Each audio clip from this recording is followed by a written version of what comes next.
Welcome back to the Arn Show here on the Four Horsemen Network. I'm Paul Bromwell, as always, joined by the Hall of Famer, the creator of the Spine Buster, the founding member of the Four Horsemen, and one of the toughest men to ever step in the ring. I'm talking about my partner, the Enforcer, Arn Anderson. Arn, looking svelte. I like the hat look on you, man. Looking good.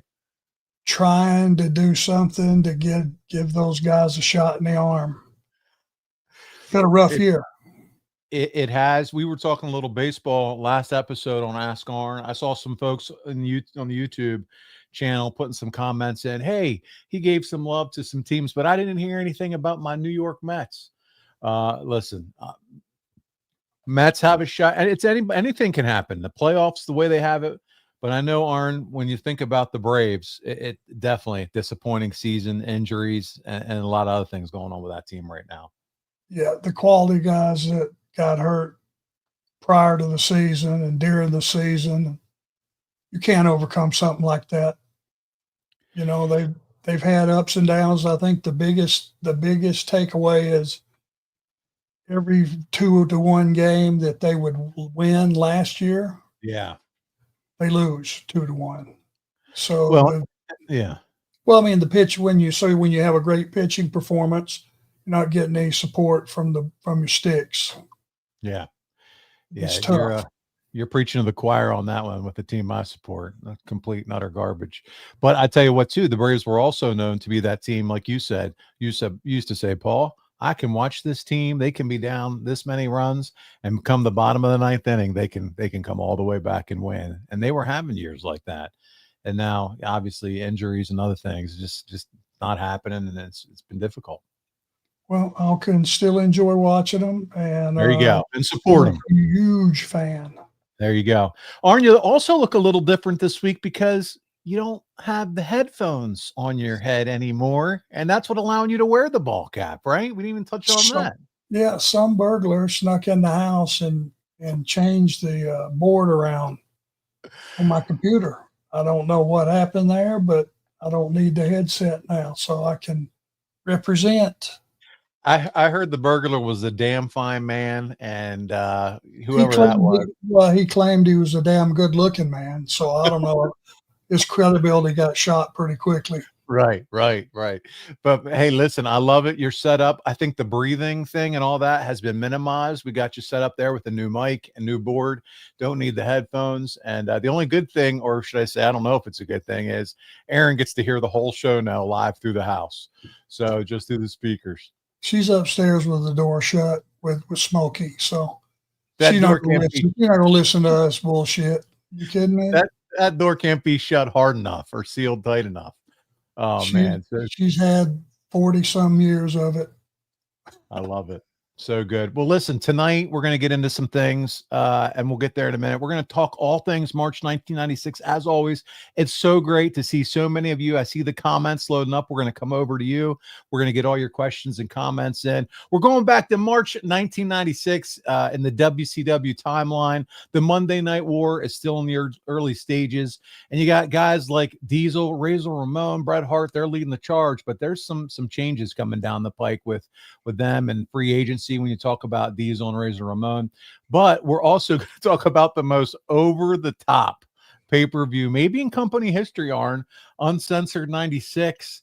We're going to get into that cage match, if you will. Do we have to? Oh, I even got a picture of Arn and his full gear, sweats and all. We'll show that later in the Doomsday Cage Match. Number one, our listeners get the truth from me. Sometimes whether it's the right thing or not, or a popular thing, they get the truth. It's the only way you can have any credibility. And there has to be a time where you just go, you know what? That was a huge mistake. That made no sense. I've watched the match back several times, and it just no rhyme or reason. Nothing was thought through. And when you shake and shake and shake the tree and no apples fall out, you figure out you've been in the wrong tree. That was terrible, horrible. WCW was in the wrong tree for that event. So we'll have fun. We'll talk about it and we'll get into all that. But before we do, I want to catch up with you on some time that we spent together down at the Gathering. T-Mart Promotions, hell of an event. What a great time in Charlotte, the convention, the dinner. You were honored and recognized with a Lifetime Achievement Award, as were others, but you ended up being the main event, as you should be. It was a great time.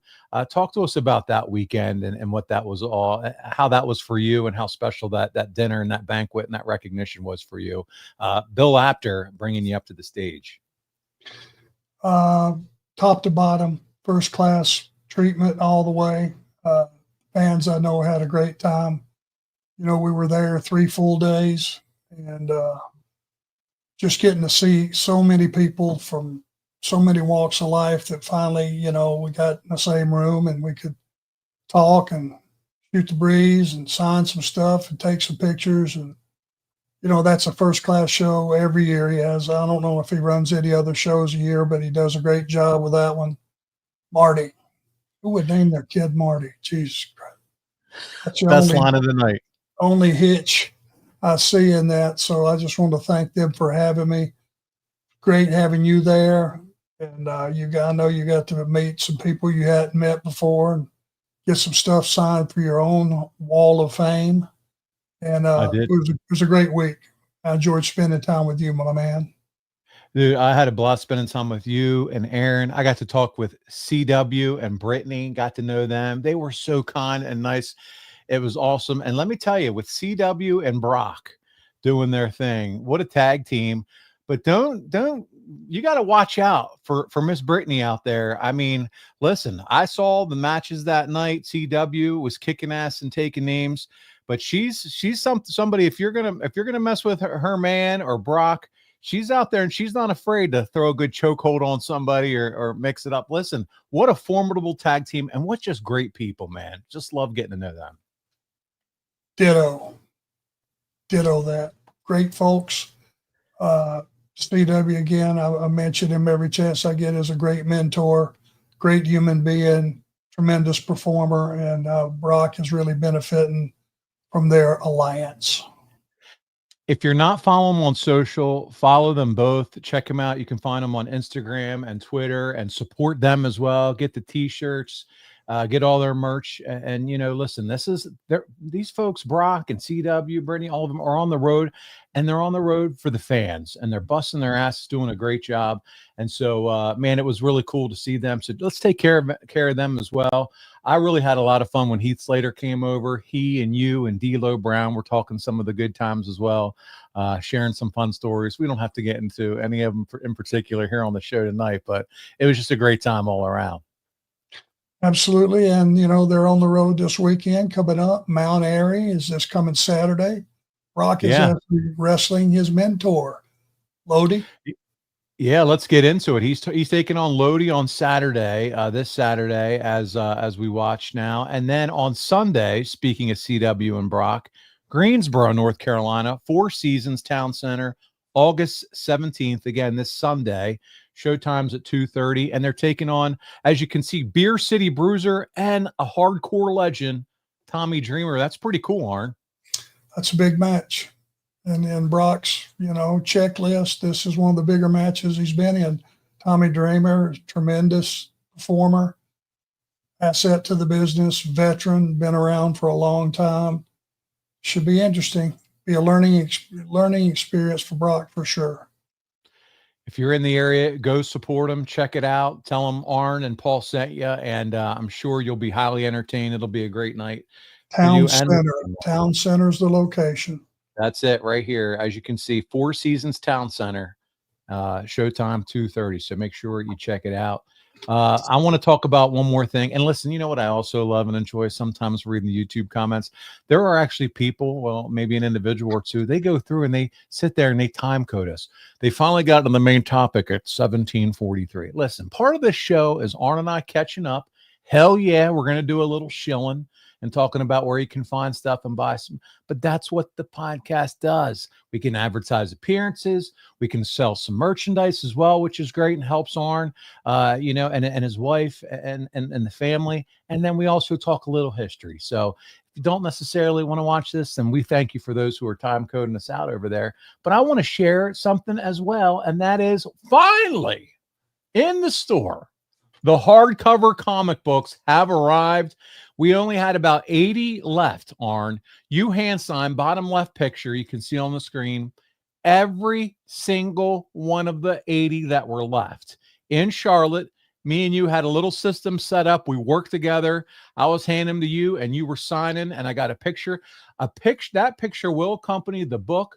But Arn, once they're gone, they're gone. We've already sold 10 of them. So there are 70 left, and they're going to go quick, but there are no other hardcover covers made. And I guarantee you, not with your signature on them, but man, what an opportunity for our fans and listeners. That's a unique copy. It's the not hardcore, but it's the hard copy. Yeah, the hardcover copy. Yep. There will not be another publishing of those. Yep. There will be paperbacks available after that, but these are 80 unique ones. So get one of the 80, guys. Yeah, that's it. They made them for the Kickstarter campaign, and that was it. They never really became open to the public. So we got our hands on the vault copies, and now they're exclusively available to you for horsemanshop.com. Search collections, Arn Anderson. It's at the top of the page. And again, just off of one social media post, 10 have already sold. And so we really appreciate you supporting Arn in that way. And what an awesome piece of memorabilia to have. His signature's on it, his stories inside of it, in a unique, fun way. So what a really, nice piece of Arn merchandise to have and add in your collection. Well said. All right. Well, hey, with that said, let's go to some comments. I want to go to comments before we get into storytelling and asking some questions, because we have some folks here with us. Our normal crew is here. The boss kicks it off. He's here and he's asking some questions. We'll jump into some of those questions, boss. I see you there. We'll dig in. Darth Payne says, hey, guys, I believe AA said he wasn't a big fan of the Bunkhouse Stampede matches. Was this just as bad? Sorry, missed you guys at the gathering. He wants to know if the Bunkhouse Stampede was worse on that or this Dungeon of Doom cage match. What was worse for you? My gripe with this one is when you shake it all out and everything's said and done, what did you just see? And you saw 2 guys beat about 10 guys. Now, let me just ask our listening audience, are you going to buy that? You're going to go for that? There are certain achievements that baby faces have to make. They have to overcome, set goals, let the audience get behind them and help them reach those goals. But when you got 8, 9, 10 people and 2 people, all you end up doing, it's just my opinion, is you may turn the audience on you that's just a little bit too much Superman shit to be believable or credible, and you would lose. I think, and I was in there with them, I think after a certain amount of time, it's like, come on. Yeah, no doubt about it. Listen, and we'll dig into all that. The Doomsday Cage match. It's I can't believe I sat there and watched the entire thing last night, but I did it for you and for this entire show tonight. So did I. It wasn't easy. It was not easy, guys. I wouldn't be lying if I said I will be as honest as I can with our fans. There's no way to go back and rationalize that as being a success. It's terrible. I'd be lying if I didn't say I hit pause just to see how much was left in the time. A few times as I went through that pay-per-view. But hey, they kicked it off with a hell of a match, though. Eddie Guerrero was tearing it down in the opener. We'll talk all about the matches to get into it. A couple more questions, and then we'll jump into the show. Mediocre Warrior, one of my longtime friends. I appreciate one of my questions being highlighted on Facebook. Obviously, Paul has some stroke there since I'm the president of his fan club. Love you, Mediocre Warrior. Efren, Arn. He just yells, Arn. Efren's here. Andrew Hermes. You got to see Andrew, our research guy down in Charlotte. He says, Philadelphia surging right now. Mets don't have a shot in the playoffs, but Milwaukee, best record in baseball. That's what I'm saying. It's anybody. They're not That's a a big little market shocking. team. Yeah. Isn't it crazy? Yeah, the Braves just Um, got a series with them, and I was shocked to hear they were had the best record in baseball. I don't watch just baseball. It's just strictly the Braves, unless they're not owned. But I didn't know that. That was a bit of a shocker. Man, a couple other questions. Rob Hissam, it's Tuesday. You know what that means.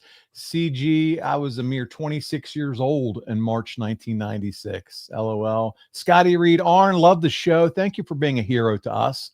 I'm still promoting Hershey's with almonds to all my customers. LOL. That's very kind of you, Scotty. I love it. That's a good choice. Yeah.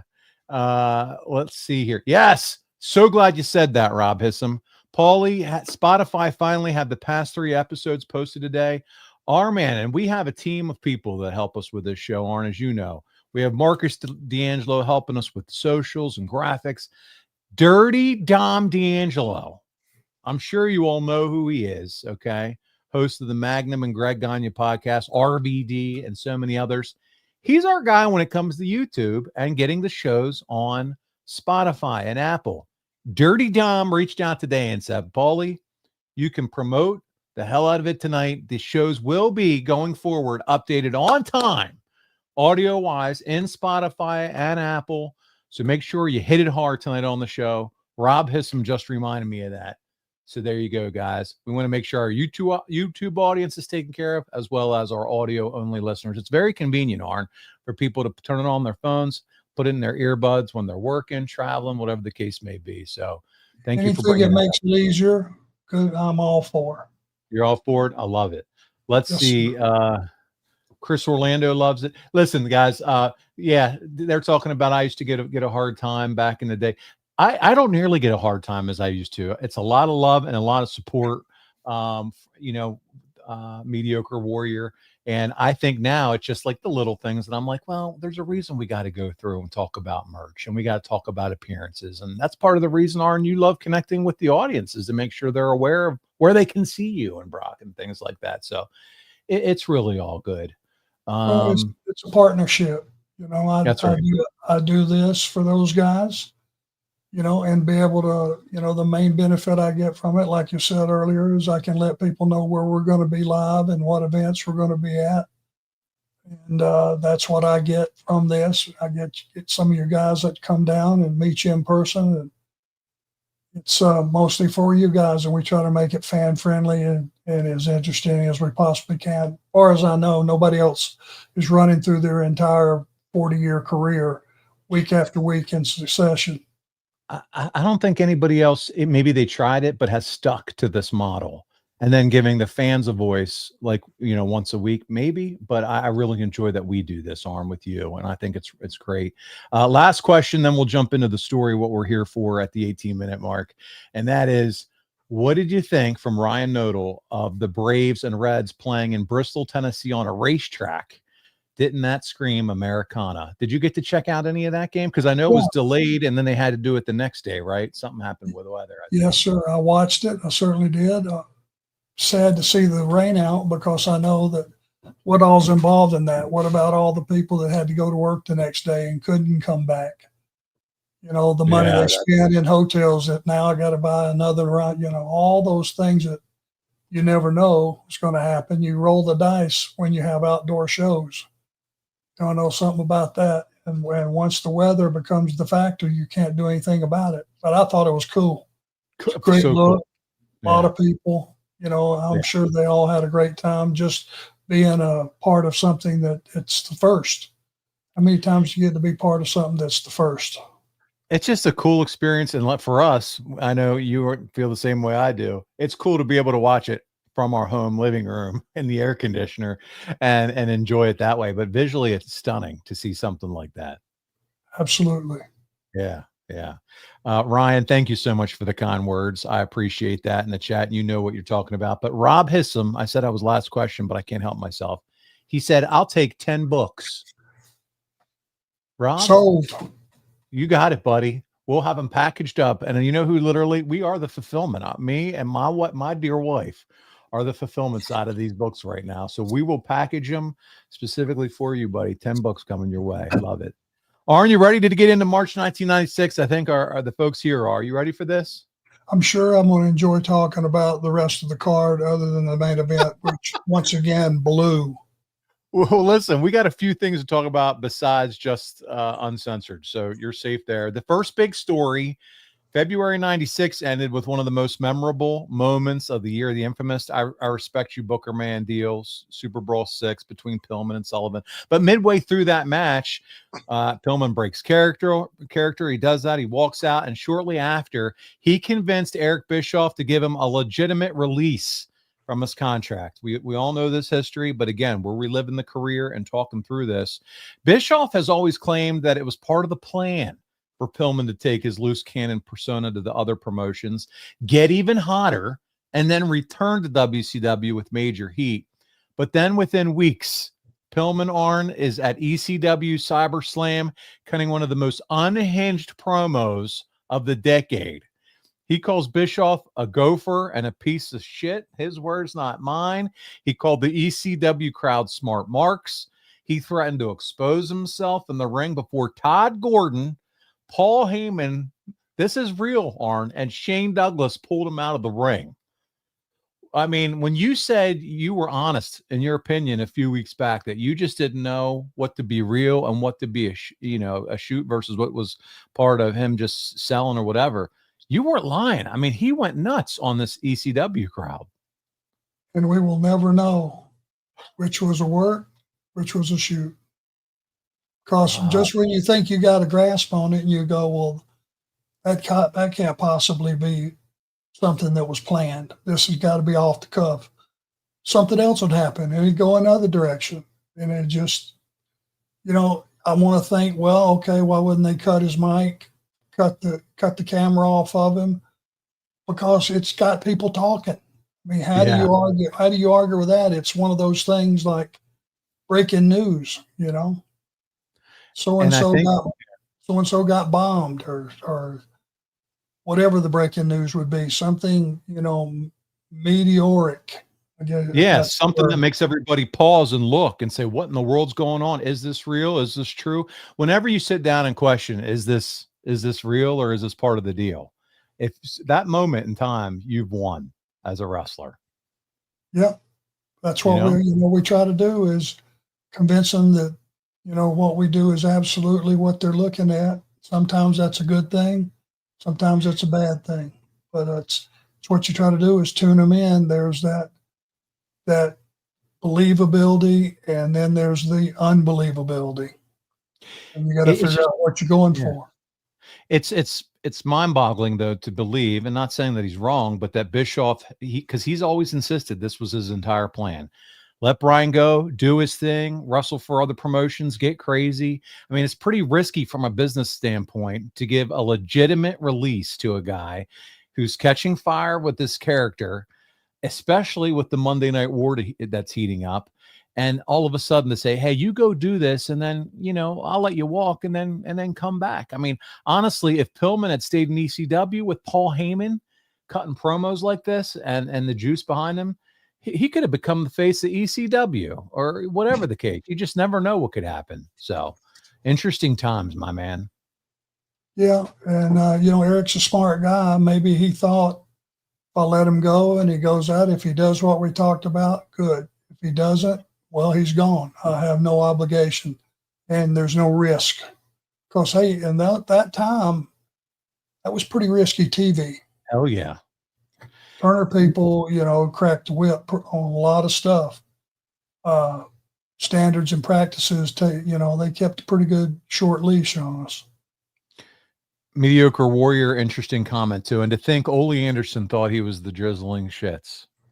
Man, you just can't put a stamp on people like that without giving them a runway and giving them an opportunity.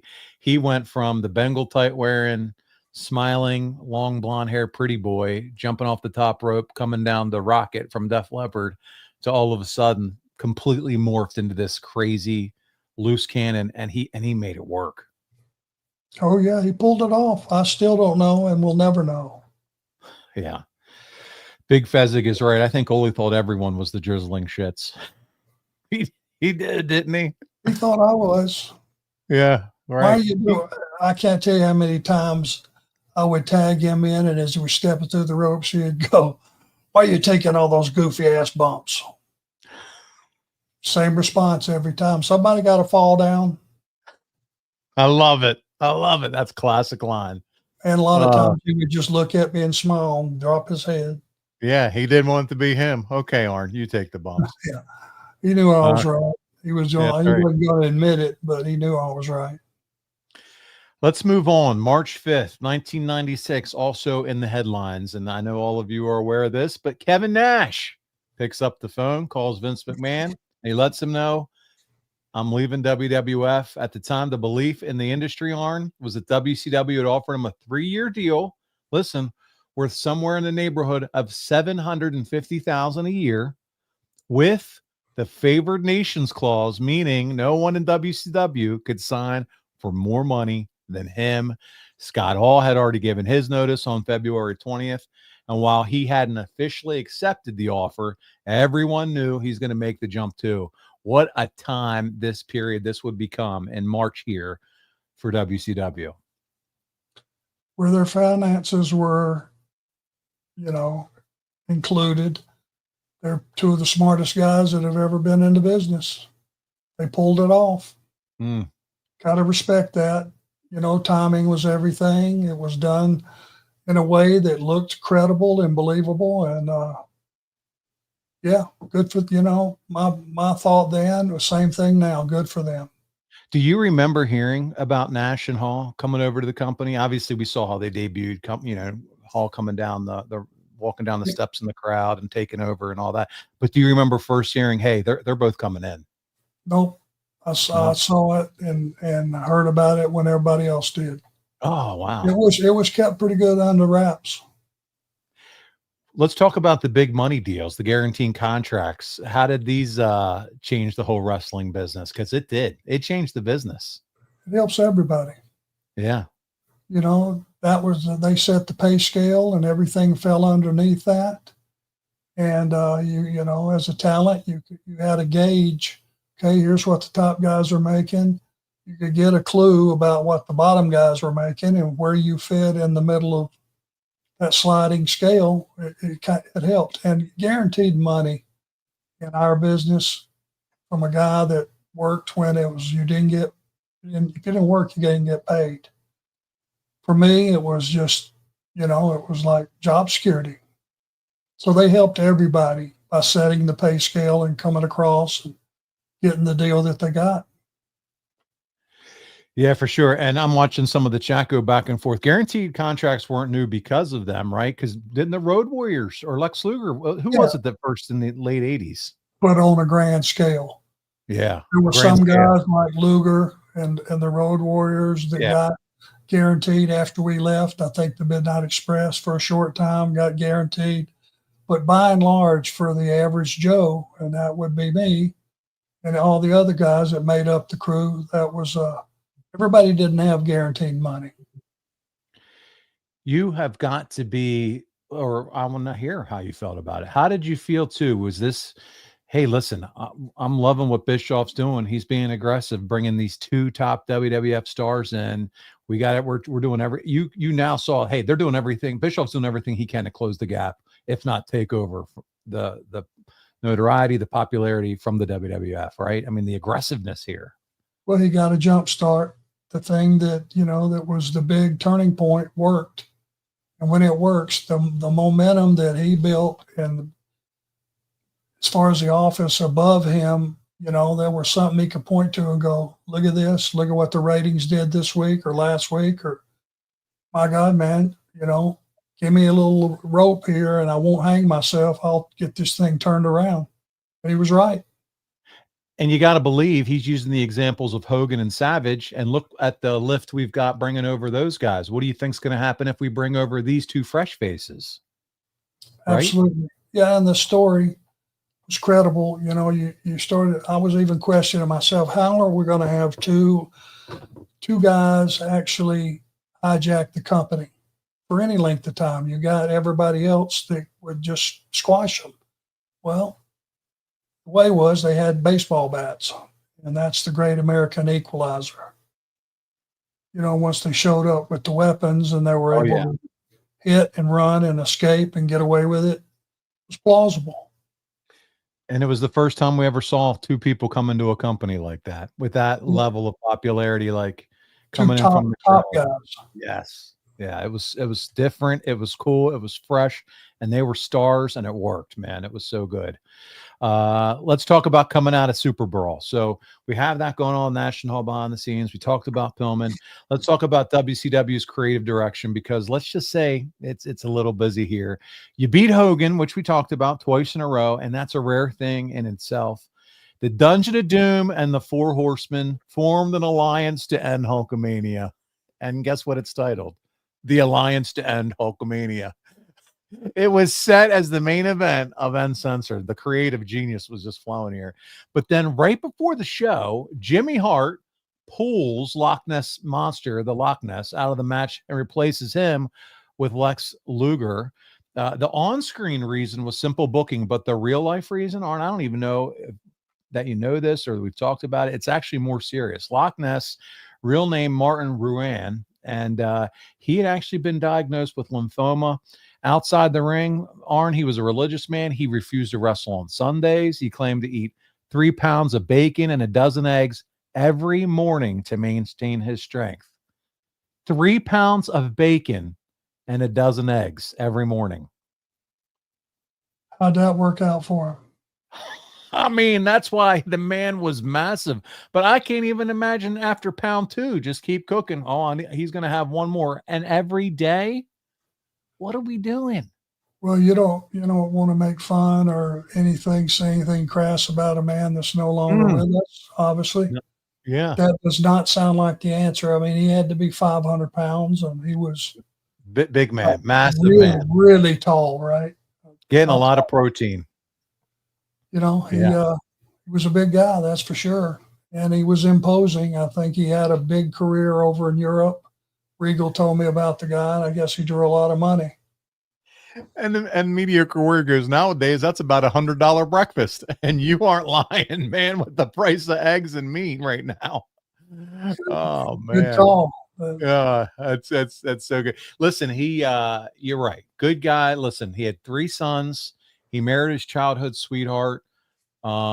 They all went on to work construction, but I wanted to share this with you because, again, this is March 1996. They pulled him out because he's diagnosed with lymphoma. Arn, he passes away November 1998, just 2 short years later. After watching him face the Giant, he passed away 52 years old in Greater Manchester. So for those that kind of wondered what happened with Loch Ness, what happened, they made the change in the match, kind of faded away, went back to his country and all those types of things. Do you ever remember meeting him? Because again, this is a short-lived stint in WCW. I don't know that I was ever in close proximity to even meet him, to be honest with you. Yeah, for sure. I may have, but I just don't recall it. Yeah, he had a fun little interaction with Gene, Mean Gene, guys. If you go back and watch this pay-per-view, which I dare you to do it, you should. Yeah, it's fun. Listen, you can find great matches. You're going to see Conan and Eddie Guerrero tear down the house in the opener and some other great matches. But you'll see it. Gene having an interview with him. You could tell the guy had some dental issues going on, and so Gene just hits right on it. Loch Ness, can I help to tell you about my dentist that I have? And of course, when they come off the screen, Heenan can't help himself. He's got to chime in with Gene, whoever Gene's barber is. He should fire him. It was just fun rhetoric going back and forth, and really enjoyable to see Heenan and Mean Gene up to some of their tricks with some of their jabs. Hey, those 2 guys could, sorry to interrupt you, those 2 guys could heckle me and browbeat me all they want. That's how good they were. The crazy part is, you'd have to go back and watch it to hear some of the jabs. You had no idea what they were saying about you while you're out there wrestling. Yeah. I got a feeling I did okay with Gene and Heenan, but maybe not. he cracked Mean Gene said something about Robert Fuller pacing around so much you'd think he's going to soil himself. Don't soil yourself. And I knew that was a throwback line to when he did actually shit his pants a few months earlier. So now, Mean Gene's got that one in his back pocket. He's just being a smart aleck. Yes. Oh, these so guys good. were so entertaining. Miss them both. So good. Before the pay-per-view goes live, we're at Uncensored. And I'm going to come to you guys for questions. So start making sure you get them all in. Super chat is available as well. And we appreciate the support there. Before it goes live, it's Tupelo, Mississippi. You remember any thoughts or memories of Tupelo? Short drive from Memphis. Okay. Okay. Actually, we were driving down there, and just by coincidence, Mongo was in a rent-a-car. I was in another rent-a-car. I had a Cadillac. He had like a Mustang or something. And that road is pretty desolate between those two, from the airport in Memphis to Tupelo. We kind of raced a little bit, 120, which I do remember about that. I remember it was a very small town. Real easy to find your way to the building and navigate. And there's always one where you never stayed there. You would always go back to Memphis. I think it's maybe 70 miles, something like that. Tupelo, Ryan just shared in the chat, the birthplace of the king, Elvis Presley. So there you go. Yeah, and I'm sure we recognized that at the time. It just didn't come to mind right now. But mine either. I had no idea. So thank you for sharing. That's a hell of a claim to fame. So they gave us a couple matches before the card kicks off. And remember, this is about a 2-hour and 45-minute pay-per-view. 4 matches. You got JL, who's Jerry Lynn, under a mask, beat Dean Malenko in a cruiserweight tournament. Hacksaw Jim Duggan, beats Big Bubba, who, by the way, it was great to see Ray Traylor's wife and daughter in Charlotte, by the way. Such sweet people. Yes, sir. Dick Slater beat Alex Wright. And then the Steiner brothers, before the pay-per-view, defeat the Nasty Boys. Arn, the Steiners had just made a surprise return to WCW 2 weeks earlier on Nitro. And listen to the tag team division.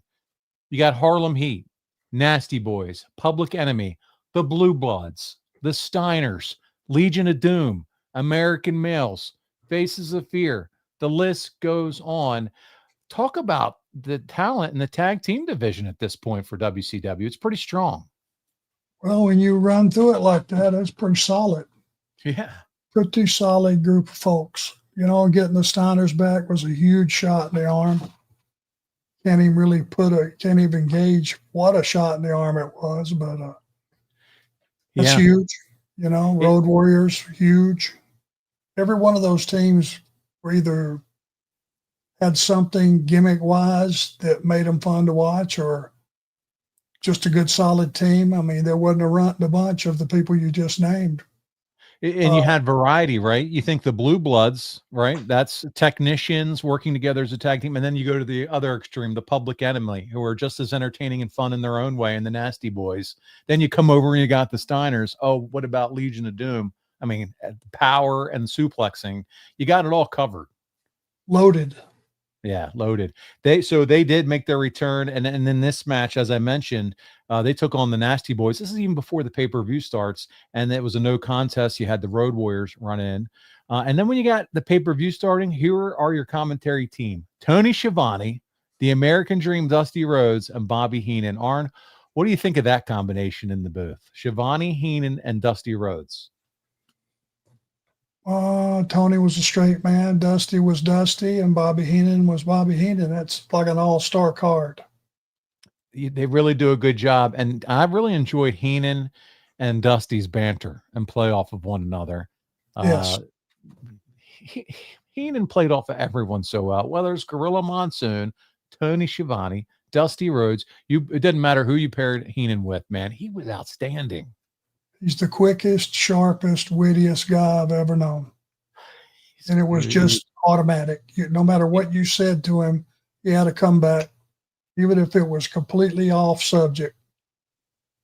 It's amazing, actually. He was a gem. So let's talk about the card. Tupelo, Mississippi, 9,000 in attendance, 7,300 of them paid. And we mentioned it. Conan successfully defends the U.S. title against Eddie Guerrero in a match that went over 18 minutes.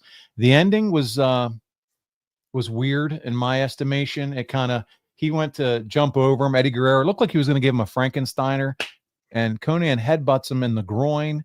Eddie goes down, and that's a quick pin of 3, and that's how a classic match ends, which is kind of a weird way to end it. But man, very enjoyable, entertaining match. I'm going to tell you about the next match though, that and might not be the exact, because it was the Booty Man and DDP also wrestled in there, and I'm going off memory.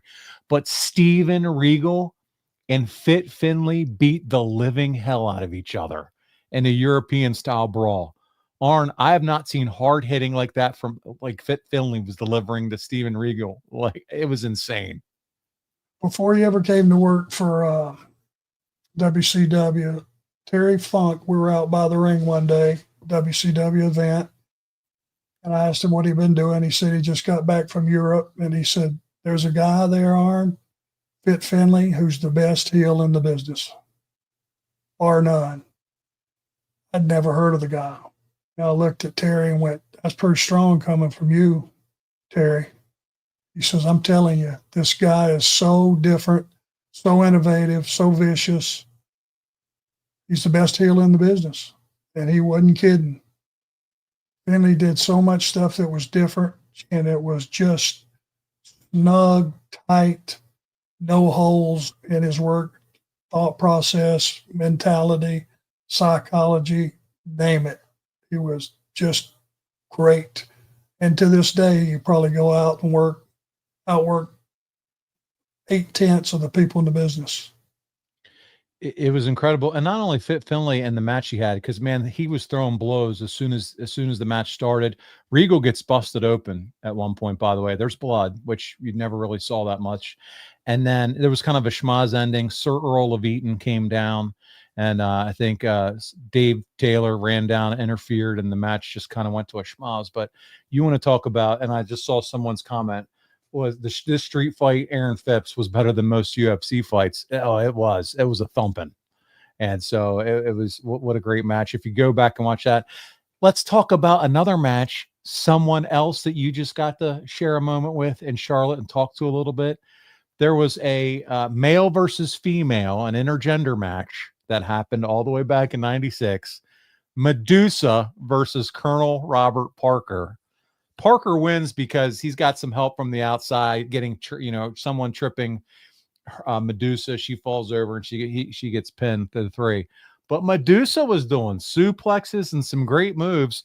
What a badass Medusa is, man. I'm scared of that woman. I knew you. Matter of fact, you and I took a picture with her, right? We put online. We did. I was a nervous wreck.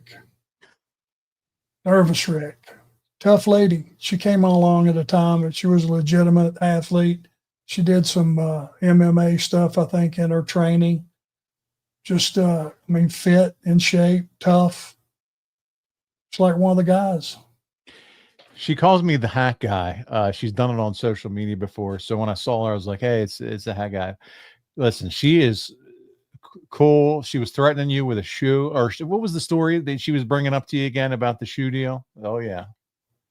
We were doing promos during the day down at CNN Center, Bobby and I and her. She was managing us at the time, Dangerous Alliance.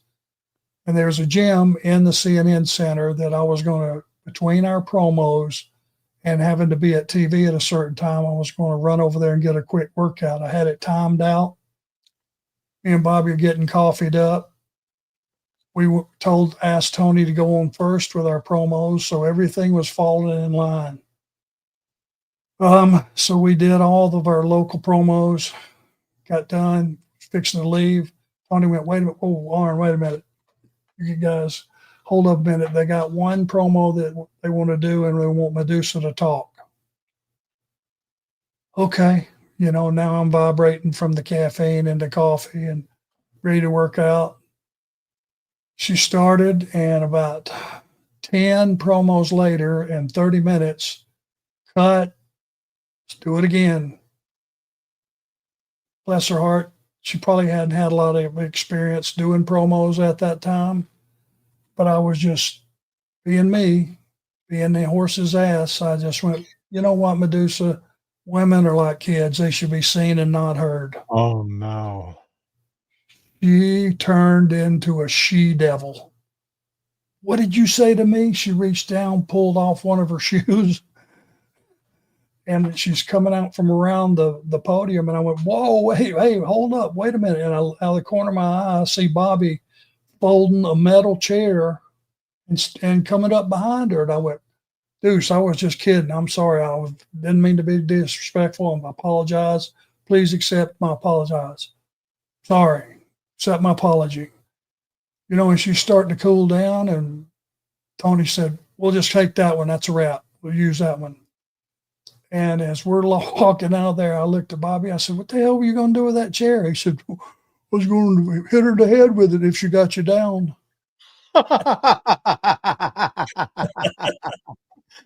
Oh, it's so My good. God, Bobby. So good. Medusa, was so good to see you in Charlotte. And hey, maybe she'll be down at WrestleCade. Who knows? We'll see. I'm sure she will. It's always good to see her. That was a funny story we've shared over the years. There you go. Terrified Awesome. she was going to kick the shit out of me. I love all the comments too. People talking about her climbing the cage at War Games, and Rob has some rumor and innuendo is that she only fears trash cans. I love it. Listen, let's move on because we still got a lot to talk about. We're at 45 minutes, and we got Darren Staley, a super chat. I see you here, Darren. We're gonna get to your question.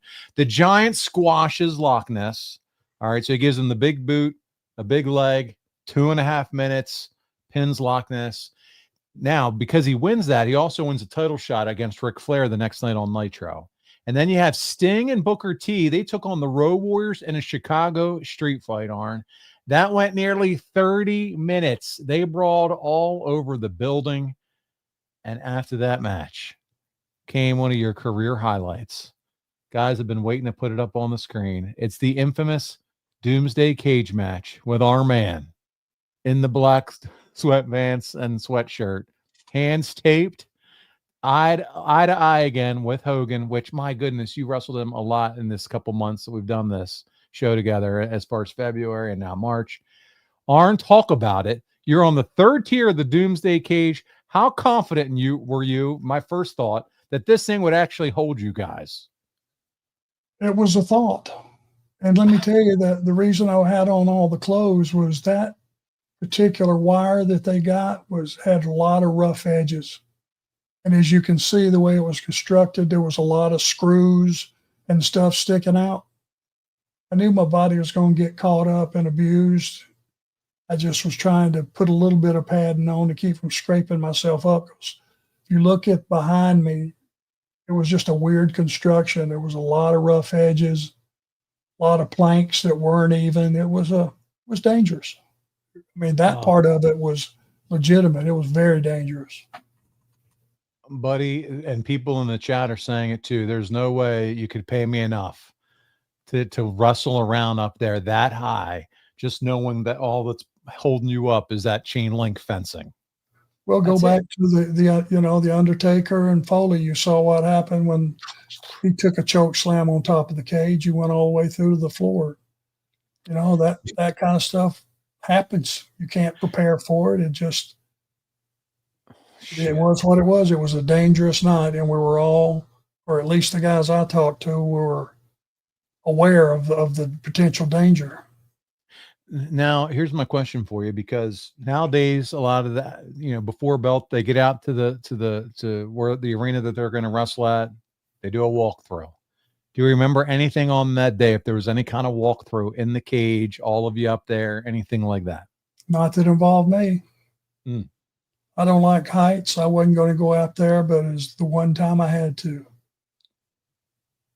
So your first time up to the top of that cage was the night of that event when they called your name, and you and Rick and Woman and Elizabeth, they went up as well, but there was scaffolding where they could get down because there were cameramen up on the scaffolding to record.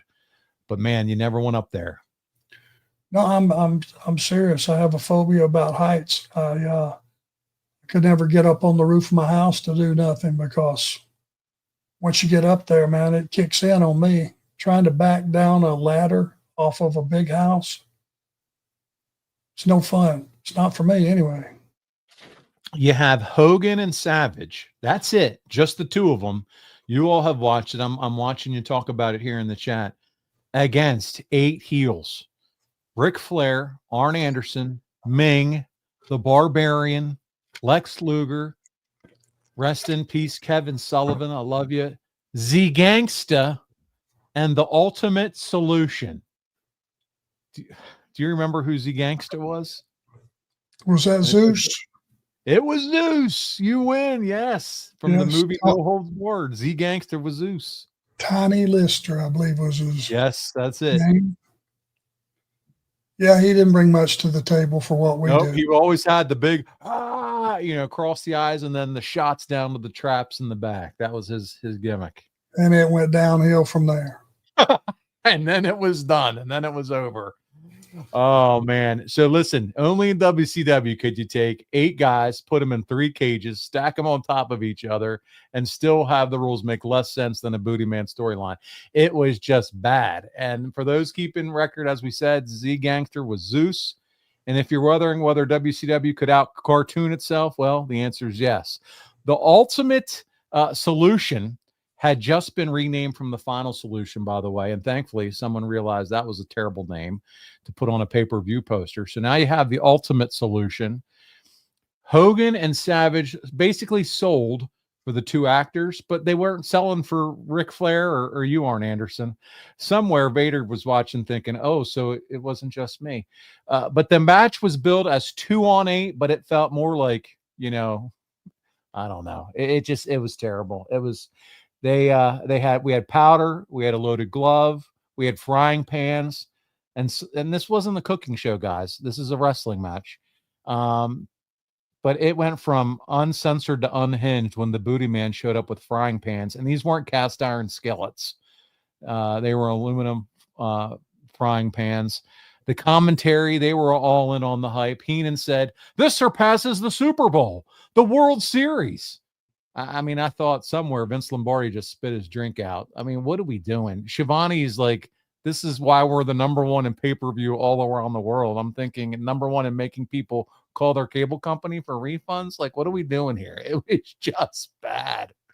The shit just got deeper and deeper and deeper as it went. Further it went. I mean, come on. What is it? You hit somebody with a cast iron skillet, okay, you're going to hurt them, but where does that fit in a wrestling match?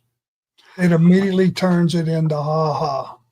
Any seriousness or forgetting about the real fact that somebody, if they fall wrong on this and it busts loose and you go through to the floor or whatever the real risks were, it just stunk. Listen, and at the end of it, it was really a weird, like Hogan almost. So Savage remembered, after Luger hits, I think he hits Flair with the loaded glove. He was supposed to act like he was hitting Savage.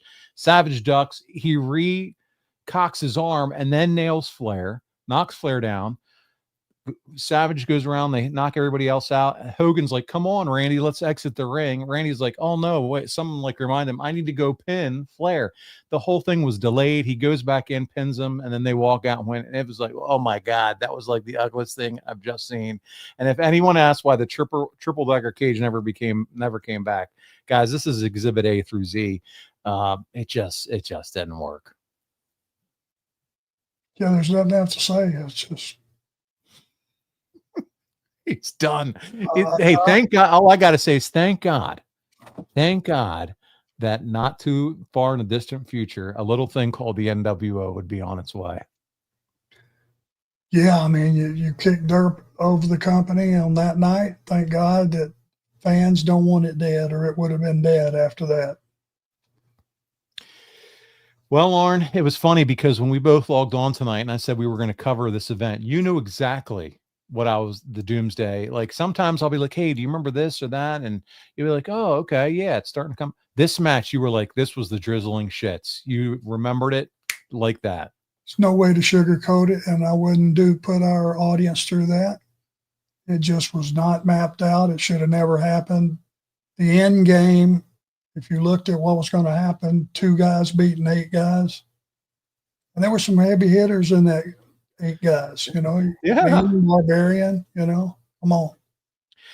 And listen, as you watch this, guys and gals, and watch this back, or if you're watching it live with us, we know we're on a journey, right, through Arn's career. And there's going to be the fun stories and classic and great, but we're also going to hit moments like these, and we're going to cover them all. And this just happens to be one of the ones that we're not going to pull up on a Saturday night unless we have to, and pull the family in and say, let's rewatch the Doomsday match. We won't watch that again. And Elegante will not be on the menu. Unless it was like for someone that wanted to have excessive amounts and they figured out a party, like take a shot every time this happens, or, you know, unless you want to do it for that reason, I can't see any other reason to pull this up. Yeah. No. Yeah. No. Yeah. Let's go to the super chats. We got 2 of them. And listen, love all of you here. You guys have had so much fun just reading your comments in the chat. Darren Staley, where have you been, my friend?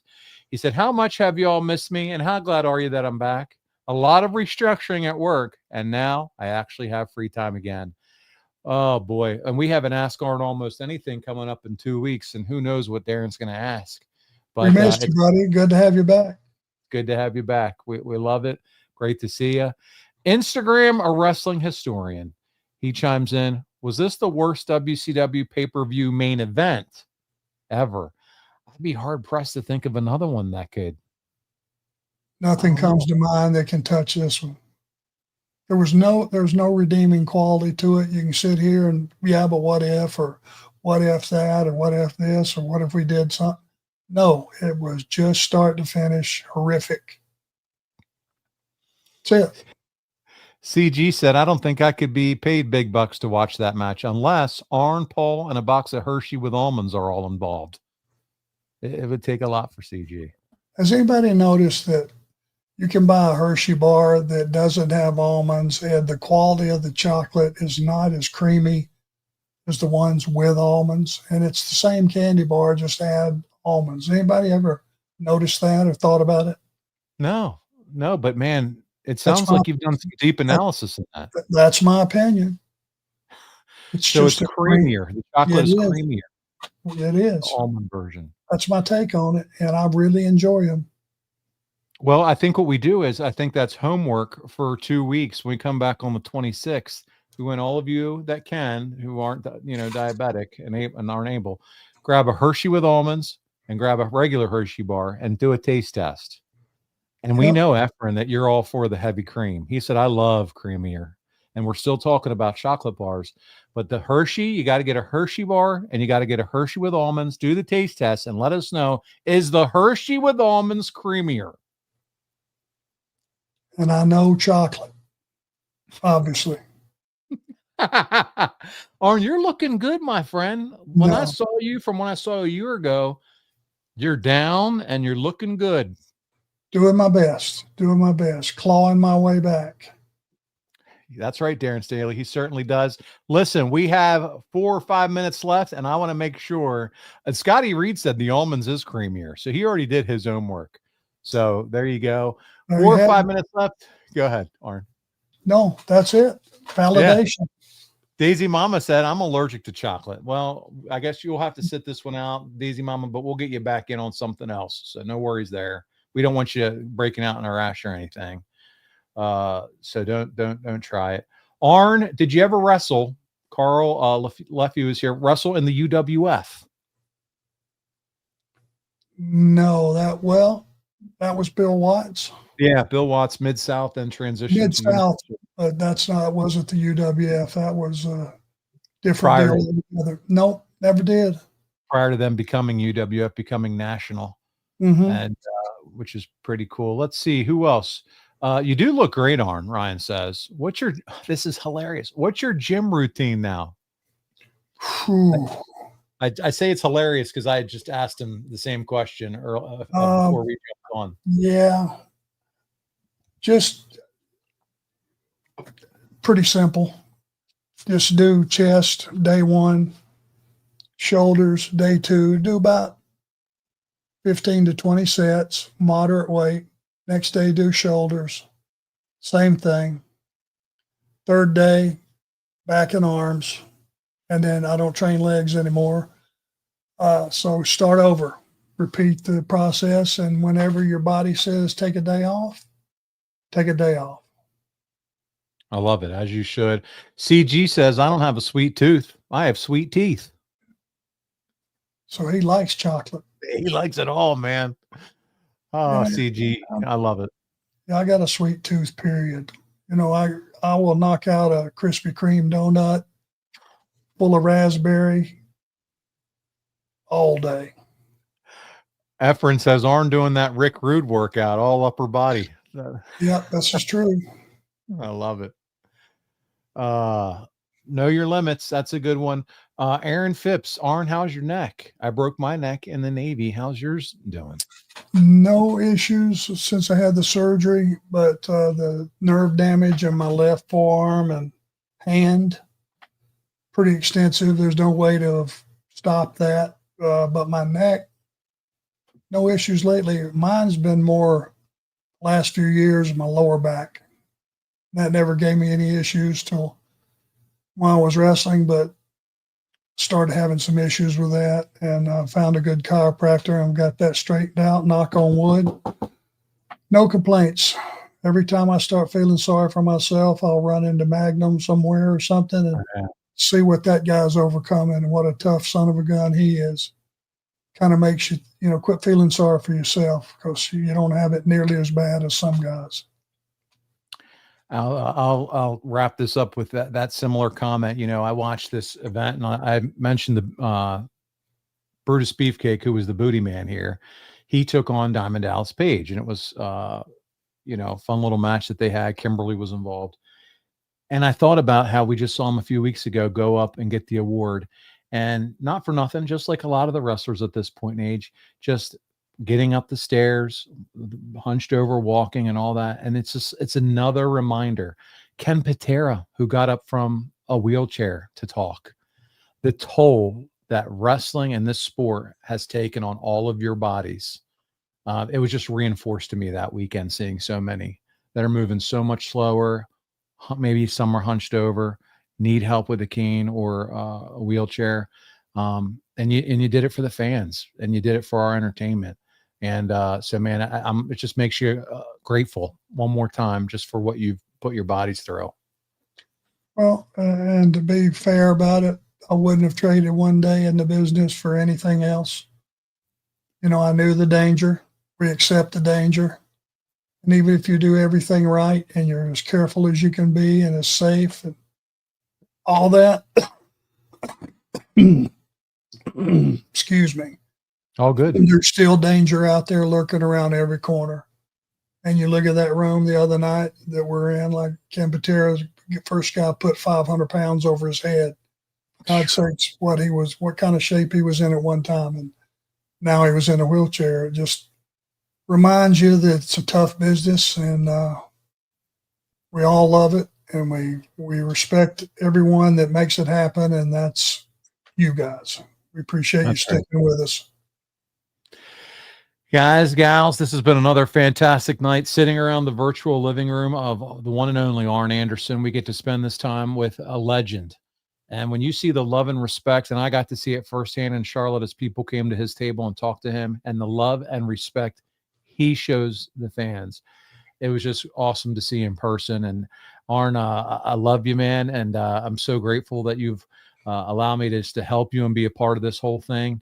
And I'm going to get to see it again, and I hope many of you in November at WrestleCade. So I can't wait to see you and Brock and down. Is Aaron coming along too for that one? Winston-Salem? Oh yeah, she'll be there. And Smokey. And Smokey. Get a little Smokey too. It's my buddy. Yeah. So listen, guys, gals, we'll be back together again in 2 weeks. So mark it on your calendars. Tuesday, August 26th, 2 weeks from tonight, 6 p.m. Eastern. It's Ask Arn Almost Anything. And if you felt like, hey, I had some great stuff in the chat I didn't get asked, hey, that's what these shows are for. So make sure you come ready with your questions. We got to talk through his career tonight and get some questions in, but we'll do it again for the entire hour. And then keep an eye out I got to talk to Magnum TA a little bit, and I said, hey, would love to have you on the Arn Show. Magnum said, Paul, I'm all in. So at some point, we'll get Magnum on here with you, Arn. We'll talk some old stories from the Crockett days and have a little bit of fun with Magnum. But I can't thank you all enough for being here, supporting Arn. Rob Hissam, as soon as you're done, go to the website. 10 book orders coming your way. I'm teasing. I'm kidding you. But we really appreciate your support. Don't forget to check out that book, though, in the Four Horsemen shop. And I know we'll appreciate that. But appreciate all of you. Arn, this has been a blast, my friend. Well, and as usual, it's been your pleasure. There you go. On behalf of the enforcer, Arn Anderson, this is Paul Bromwell, and we'll see you right back here next, well, in 2 Tuesdays on Arn.